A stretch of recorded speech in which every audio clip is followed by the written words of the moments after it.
Action. Jio ప్రకటించిన happy new year offer మార్చి 30తో ముగిసింది. అనంతరం ఏప్రిల్లో జియో సమ్మర్ సర్ప్రైజ్ ఆఫర్తో ఖాతాదారులను నిలుపుకునే పనిలో పడింది.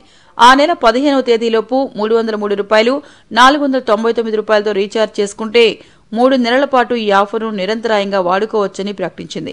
దీని ప్రకారం ఈ నెలాఖరు వరకు ఈ జియో సేవలు అందుబాటులో ఉంటాయి. అయితే ఆ తర్వాత పరిస్థితి ఏంటన్నదే ఇప్పుడు వినియోగదారులకు ప్రశ్నగా మారింది.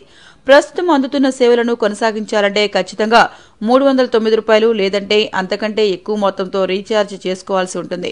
జియో ప్రైమ్ మెంబర్షిప్ తీసుకుని సమ్మర్ సర్ప్రైజ్ ఆఫర్ తీసుకోవడానికంటే ముందే రూ. 149 అంతకంటే తక్కువ ప్యాక్తో రీఛార్జ్ చేయించుకుని ఉంటే కనుక అదే ప్యాక్ ఇప్పుడు ఆటోమేటిక్ గా యాక్టివేట్ అవుతుందన్నమాట.